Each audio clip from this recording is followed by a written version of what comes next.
जी नाज़रीन, welcome back. नाज़रीन, programme में सख्त बात हो रही है 18वीं तरमीम के हवाले से कि 18वीं तरमीम के अगराज़ व मकासद क्या थे, क्या वो अगराज़ व मकासद हासिल कर लिए गए, क्या इससे सूबों और मरकज़ के जो ताल्लुकात आपस में वो किस तरह चल रहे हैं, वर्किंग रिलेशंस कैसा है, क्या ये जो 18वीं तरमीम है इससे जो इसके अगराज़ व मकासद थे वो हासिल कर लिए गए, और एक और सबसे बड़ा सवाल है कि क्या बल्दियाती इदारों की अदम मौजूदगी में 18वीं तरमीम के जो असल अगराज़ व मकासद थे वो पूरे हो रहे हैं कि नहीं हो रहे। इसी हवाले से ब्रेक के बाद मुझे ज्वाइन किया है कादर मंदोर खैल साहब ने। आप सीनियर रहनुमा हैं पाकिस्तान पीपल्स पार्टी के। कादर मंदोर खैल साहब, मुकालमा में खुशामदीद। बहुत शुक्रिया। कादर मंदोर खैल साहब, क्या समझते हैं कि 18वीं तरमीम के जो बेसिक मकासद थे वो मकासद हासिल कर लिए गए हैं? और ख़ास तौर पे अभी जब मैंने इंट्रो में भी बताया है कि बल्दियाती जो इदारे हैं उनकी अदम मौजूदगी में जिस तरह इख्तियारात की निचली तरफ जो मुंतकिली थी, वो सारा जो एक कॉन्सेप्ट था वो मुकम्मल हो गया है। देखिए, पहली बात तो ये कि एक तरमीम जब पास होती है उसके 10-12 साल बाद उसके ऊपर डिस्कस करने का मकसद क्या होता है? पहले सवाल तो मेरा ये है, आपके सवाल के बाद सवाल देखे नंबर एक बात। देखे मकसद ये होता है कि एक चीज की गई तो अब उसको रिव्यू करना कि क्या एक काम जो किया गया था उसके जो अगराज मकासद थे क्या हमने मुकम्मल कर लिए। चूंकि इसके ऊपर एक सवाल उठाया जाता है कि जब तक बल्दियाती जी इदारे जी। मुकम्मल फाल नहीं होंगे तो जो इख्तियारात के नीचे मुंतकिली का अमल था वो कुल्ली तौर पर मुकम्मल नहीं होता। देखिए, अगर इस तरह आप रिव्यू कर रहे हैं तो सबसे पहले आप अदालतों के ऊपर रिव्यू कर दें। पाकिस्तान में कोई अदालत होनी भी नहीं चाहिए, क्योंकि वैसे ही फजूल का लोगों का टाइम ज़ाया होता है, सही। अखराजात होते हैं, न कोई फैसला होता है टाइम पे, और लाखों करोड़ों रुपए जजेस तनख्वाह लेते हैं, डायरेक्ट भर्ती होते हैं। तो सबसे पहले तो जुडिशरी को ख़त्म ही कर दे।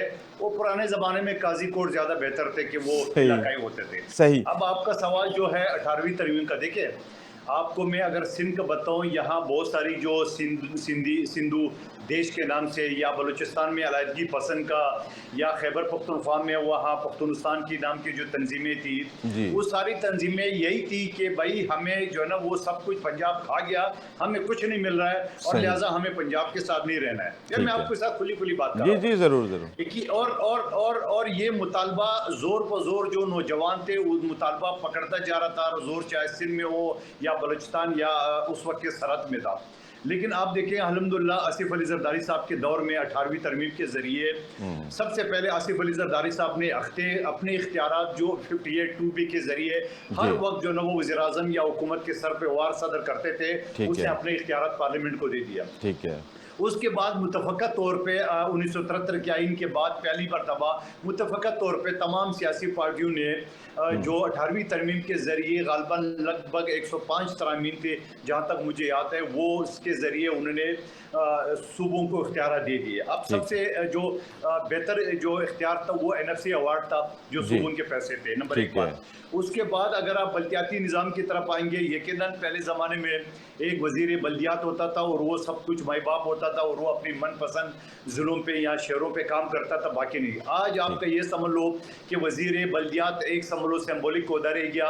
उसके बाद मेयर आता है, फिर मेयर के नीचे टाउन चेयरमैन होता है, फिर टाउन चेयरमैन के नीचे तहसील और टाउन होता है, उसके बाद जाके UC होता है, फिर वार्ड होता है। तो ये समझ लो कि ग्रास रूट लेवल तक जो ना लोग जो नुमाइंदे हैं, क्योंकि मैं एक सियासी वर्कर हूँ, हमें पता है कि ग्रास रूट जो मोहल्ले गली में जो बंदा होता है वो वहाँ का काउंसलर होता है, न MNA होता है, न MPA होता है, न वजीर होता है। अब काउंसलर से बढ़कर फिर UC चेयरमैन होता है। तो मैं समझ रहा हूँ कि लोगों के जो मसाइल है और वो UC लेवल पे जो तफातर होते हैं UC चेयरमैन काउंसलर के, वहाँ लोगों के मसले मसाइल कानूनी आइनी या तरक्याती या जो मसले होते हैं वो डिस्कस होते हैं। तो एक मेन चीज़ ये साबित है। हाँ, इसमें कोई शक नहीं है कि पंजाब में बल्दियाती इदारे जो तोड़े गए और आज तक उसको दोबारा किए लिए, जमहूरियत और आइन वोट को इज्जत दो, इनके बावजूद सारे चीज़ें के, लेकिन सिंध में इस तरह सूरत हाल नहीं है, ना बलूचिस्तान में, और गालबन पख्तूनख्वा में भी ये निज़ाम चल रहा है पूरा तरीके से। अच्छा, उसके साथ साथ जो दूसरे उसके मसाइल थे 18वीं तरमीम के हवाले से, अगर आप एजुकेशन का ले लें तो एजुकेशन को जो है ना वो सूबाई लेवल पे दे दिया है। यानी जो वफाकी वजीर है तालीम का वो एक सिंबल ممالک ہے، اسلام آباد میں ایک کالج کی حد تک موجود ہے. پھر اس کے بعد اگر صحت کے حوالے سے آ جائے تو اس وقت وزیر صحت ایک پمز اسپتال کا وزیر صحت ہے، یا جو دوائیوں کا جو فیکٹریاں ہیں وہ ان کے انڈر میں ہے. باقی کسی صوبے میں کوئی اسپتال کوئی ڈسپینسری ان کی ہاتھ میں نہیں ہے. باقاعدہ صوبے لیول پہ وزیر صحت ہے، اور پھر وزیر صحت سے نیچے پھر جو اس کو کہتے ہیں DHQ کہتے ہیں یا ڈسپینسری کہتے ہیں، چھوٹے موٹے اسپتال. تو میں یہ کہہ رہا ہوں کہ یہ دو سب سے بڑے جو ضروری ہے پاکستان میں صحت اور تعلیم کا، بلدیات سے بھی بڑھ کر، تو وہ گراس روٹ لیول پہ وفاق کے ماتحت نہیں ہے بلکہ صوبوں کے ماتحت ہے، اور صوبوں میں بھی جو نا مختلف جو ڈسٹرکٹ لیول کے جو افسران ہیں اس کے ماتحت ہے. تو میں سمجھ رہا ہوں کہ یہ سب سے بڑی کامیابی ہے. اب وہ یقیناً جو آپ کا سوال ہے کہ اگر اس میں کوئی ترامیم ہوتی ہے، کوئی اچھی ترامیم ہوتی ہے، تو اس میں کسی کو اعتراض اس وجہ سے نہیں ہونا چاہیے کہ آئین کا آرٹیکل 239 جو نا اس چیز کی نشاندہی کرتا ہے کہ آپ آئین میں کوئی بھی ترمیم کر سکتے ہو. جو اچھی چیز ہے آپ جو نا وہ کنسنسس سے متفقہ طور پہ اس کو لا سکتے ہو. اس طرح نہیں کہ اپنی غرض سے کوئی سیکشن ڈال دیے. اگر کوئی اچھی چیز ہو تو وہ تو ہم کہتے ہیں بار بار ہم اپنے اندر بھی اچھی چیزیں لانے کی کوشش کرتے ہیں، ترقیاتی کام میں بھی لاتے ہیں، اور یقیناً آپ میڈیا والے بھی لاتے ہوں گے. جو آپ کے ٹاک شو ہے جو 10-20 سال پہلے جو ٹاک شو ہوتے تھے، آج میں ظاہر ہے ان کی حیت میں فرق آ گیا، وہ بہتر ہوتے جا رہے ہیں. صحیح. اچھا قادر مدوخیل صاحب، یہ بھی کہا جاتا ہے کہ 18ویں ترمیم کے بعد جو ہے وہ پورے ملک میں یکساں پالیسیاں نہیں بنتی، خاص طور پہ جیسے کریکلم کی بات کی جائے یا اس کے علاوہ دیگر شعبوں میں صحت کی شعبوں میں کی بات کی جائے تو پالیسیاں یکساں نہیں ہوتی. ہر صوبہ اپنے حساب سے پالیسی بناتا ہے، تو قومی سطح سے کوئی پالیسی نہیں آتی اور ہر کوئی اپنے حساب سے کام کرتا ہے. تو یکساں پالیسیوں کا جو فقدان ہے، کیا 18ویں ترمیم کی وجہ سے یہ مسئلہ ہے؟ آپ کیا سمجھتے ہیں؟ نہیں، کوئی مسئلہ نہیں ہے. میں اگر آپ کو سندھ کا حوالہ دوں، اس سے اچھا ہے کہ لوگوں کی صوبوں کی کارکردگی کا پتہ چلتا ہے. پہلے تو سارا ملبہ یہ وفاقی وزیر صحت پہ ڈالتے تھے، اب نہیں ڈال سکتے ہیں. اب آپ دیکھ رہے ہیں کہ اگر سندھ میں، اگر خیبر پختونخوا میں PTI کی حکومت یہ دعویٰ کرے کہ ہم نے ہیلتھ کارڈ دیا ہے، تو ہم سندھ میں ہمارا یہ کہنا ہے کہ آپ بجائے لوگوں کو ہیلتھ کارڈ دے اور اپنی من پسند دوستوں کے اسپتالوں کے ذریعے اس کو کیش کرائے، آپ اپنے اسپتال بنائے. آپ دیکھیں الحمدللہ سندھ میں 10 ضلعوں میں SICVD جو کارڈیو ویسکولر ڈیزیز ہاسپٹل کہتا ہے وہ بنے. میرے علاقے میں ابھی 2-6 مہینے پہلے جو ہے نا اسپتال کا افتتاح ہوا ہے. اسی طرح جو گمبٹ ہے پاکستان کی تاریخ میں پہلا اسپتال ہے جو لیور ٹرانسپلانٹ فری میں کرتا ہے. 1-2 کروڑ کا علاج ہوتا ہے اس میں، وہ فری میں ہے. پاکستان سے باہر بھی لوگ آتے ہیں. اسی طرح اگر آپ بینظیر ٹراما سینٹر دیکھ لیں، اسی طرح آپ جناح اسپتال دیکھ لیں کہ پاکستان کے آغا خان اسپتال سے بہترین جدید مشینری اور سینئر ڈاکٹر موجود ہے. تو میں یہ سمجھ رہا ہوں کہ اگر یہ ہیلتھ پالیسی کی جو آپ بات کر رہے ہیں تو وفاقی وزیر صحت کے مرحوم میں، تو اگر وہ کوئی نکمہ نکلتا تو پورے کا پورا پاکستان متاثر ہوتا. اس وقت کمپٹیشن چل رہی ہے. جو میں نے آپ کو چیزیں گنوائی ہیں، یہ چیزیں نون لیگ والے پنجاب میں گنوا دے، بلوچستان حکومت گنوا دے، خیبر پختونخوا میں PTI کی حکومت گنا دے. تو ایک قسم کا ایک ہیلدی کمپٹیشن ہے. جس طرح پرانے زمانے میں ایک نیشنل بینک ہوتا تھا، اور بلکہ آج بھی ہے، سڑے ہوئے کارپیٹ، سڑے ہوئے عملہ. آج جدید بینک آ گیا ہے، ایئر کنڈیشن، بہترین عملہ، ویل ایجوکیٹڈ، ویل انفارم، اور آپ کو ٹائمنگ کے لحاظ سے لائن نہیں ہے، یہ نہیں ہے، تو بہتری آ گئی. تو میں یہ سمجھ رہا ہوں کہ اس لحاظ سے بہتر آ گئی ہے. تو میں نہیں سمجھتا ہوں کہ اس میں کوئی خامی ہے. بہتر ہے، اس کو مزید بہتر کیا جا سکتا ہے، بہتری کی گنجائش موجود ہے. اچھا قادر مدوخیل صاحب، یہ بھی ناقدین کہتے ہیں کہ 18ویں ترمیم کے بعد مرکز کے پاس ریونیو کم رہ گیا ہے، چونکہ محکمے بھی کم ہے، ریونیو کم ہے، جس کی وجہ سے پھر وہ قرض ان کو لینے پڑتے ہیں. کیا یہ بات درست ہے؟ دیکھیں، میں ایک چیز یہ بتاؤں کہ ایک گھر کا بزرگ ہوتا ہے، اس کے پاس ایک اختیارات ہوتا ہے کہ آپ نے اس بچوں کو خیال رکھنا ہے. 4 بچے آپ کے، ان کا خیال رکھنا ہے، ان کی چیز کے. لیکن ضروری تو نہیں ہے کہ اس بزرگ کو آپ راشن کی دکان بھی بھیج دیں کہ آپ راشن بھی لے کے آئے، آٹے کی بوری بھی لے آئے، آپ بچوں کو اسکول بھی چھوڑنے جائے. تو سوال یہ ہے کہ مرکز سے جو ریونیو جاتا ہے، اس وقت کراچی سے 3000 ارب جا رہا ہے، تو کراچی کو تو پیسے دے نہیں رہے. کہ 4 منصوبہ 25 سال سے التباس کا شکار ہے، وفاقی حکومت پیسے نہیں دیتے. اس سال بھی وفاق نے 40 ارب مانگے، 40 کا بجائے صرف 3 ارب دیے. تو وفاق سے تو اس لحاظ سے ٹھیک ہے، وفاق ایک اکائی ہے، پاکستان ہے، ایک فیڈریشن ہے، متحد رکھا ہے، اس میں تو کوئی شک نہیں ہے. میں یہ نہیں کہتا ہوں کہ صوبے بے لگام ہو، بالکل بے لگام نہیں ہونا چاہیے، لیکن ہر چیز वफाक के ऊपर छोड़ना या घर के बुजुर्ग के ऊपर छोड़ना, ये भी तो अक्लमंदी नहीं है कि हर भाई अपना अपना काम कर रहे हैं। आप अमेरिका के अगर देख ले, वहाँ जो इनकी रियासतें हैं वो 50 रियासतें हैं, वो हर रियासत अपना रेवेन्यू जनरेट करता है, सब करता है, लेकिन उसके साथ साथ जो उनके आपस में कंपटीशन भी होता है, सब होता है। वहाँ की अदालतों को भी कंपटीशन होता है। हमारे मुल्क में अगर एक सुप्रीम कोर्ट वफाक में, उसकी कारदगी आपके सामने है, हाई कोर्ट है, उसकी कारदगी आपके सामने है, लेकिन अभी भी जो रिलीफ मिलता है एज ए कानून के तालिब इल्म, वो कहता है, मैं कहता हूँ सब ज्यादा रिलीफ हमें लोअर जुडिशरी से मिलता है, हायर जुडिशरी से नहीं मिलता है। तो मैं ये समझ रहा हूँ कि उसमें कोई खामी है, उसके ऊपर जरूर 4 इकाइयों से बैठ के बात की जा सकती है, उसको बेहतर किए जा सकते हैं। और अगर आपकी जहन यही हो फैसलवाड़ा वाली कि नहीं जी बिल्कुल ही खत्म ही करना है, सूबों को वापस जो ना वफाक इस्लामाबाद से चलाना है, तो मैं कहता हूँ वो अक्लमंदी नहीं है। सही। अच्छा कादर मदोखेल साहब, आपके कहने का मकसद ये है कि 18वीं तरमीम जिन मकासद के लिए लाई गई वो मकासद हासिल हो गए हैं और मुकम्मल तौर पर इसके अमल दरामद होने के बाद अब इतने अरसे बाद अब ये नहीं कहा जा सकता कि 18वीं तरमीम की वजह से कोई नुकसान हुआ या मरकज़ कमज़ोर हुआ, ऐसी कोई सूरत हाल नहीं है और ये जो तरमीम है ये सूबों के लिए और मरकज़ के लिए अच्छी रही है।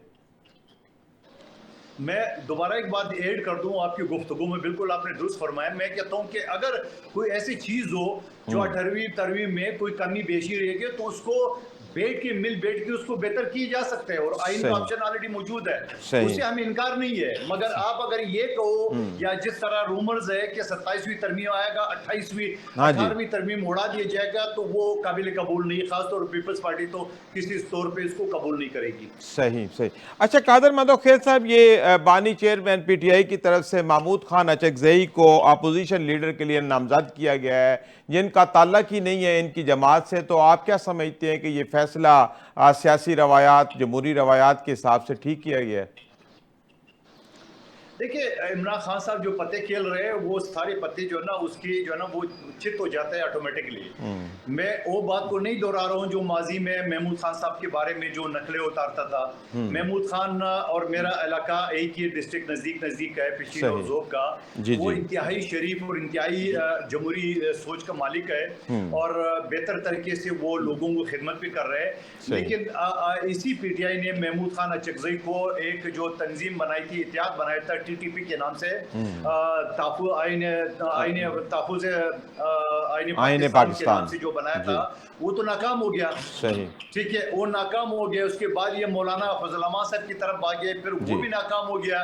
अब जाके जब उनकी अपनी सफ़ों में दरारें आ गई है, उनके अपने एमएनए जो ना वो या तो नायल होते जा रहे हैं या वो बागी होते जा रहे हैं, और नून लीग दावा कर रही है कि 30 से 40 एमएनए उनके साथ राब्ते में है। और ऐसी सूरत हाल में जहां एक सियासी पार्टी कोई एमएनए है ही नहीं है, तो वहां पीटीआई का या इमरान खान की बात कैसे मनाई जाएगी?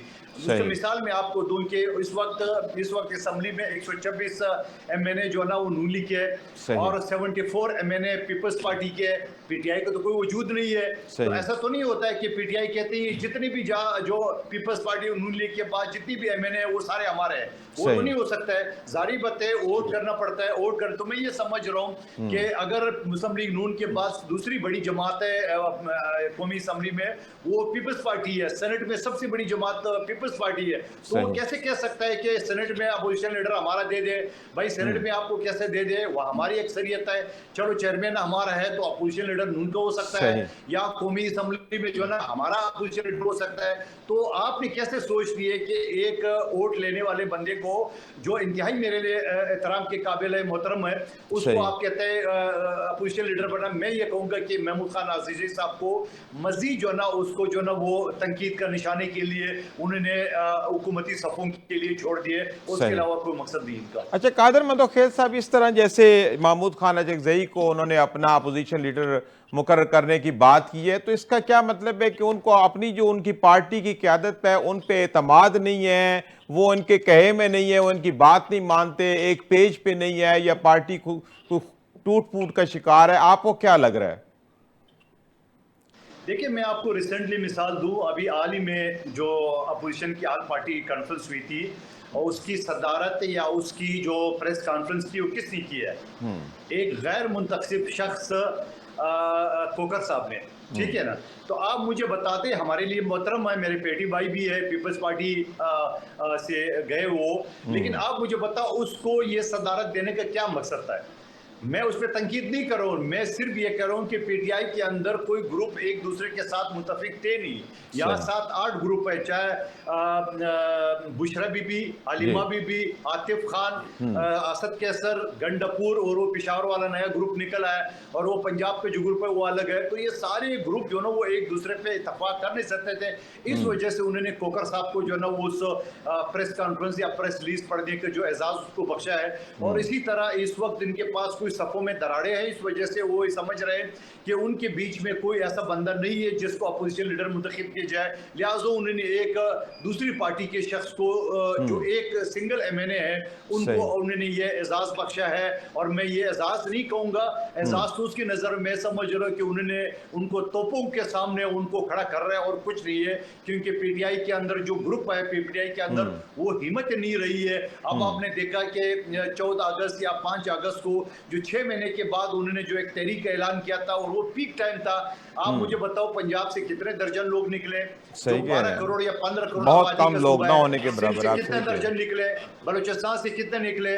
खुद सुबह सरहद या खैबर पख्तूनख्वा में कितने 100 लोग निकले? वहां पे 400-500 लोग निकले, आधे राइट पे जा रहे थे, आधे लेफ्ट पे जा रहे थे। तो इसी से पता चलता है कि उनके सफों में दराड़े, वो एक शख्स में अपनी पार्टी में मुतफिक नहीं हो सकता है। इसी वजह से उन्होंने महमूद खान अचकज़ई साहब को आगे किए। और मैं नहीं समझता हूँ कि महमूद खान अचकज़ई साहब को जो अपोजिशन का वोट है वो मिलेगा, वो नाकाम होंगे मेरे ख्याल में। जी बहुत शुक्रिया आपका, आपने वक्त निकाला और प्रोग्राम में शामिल हुए।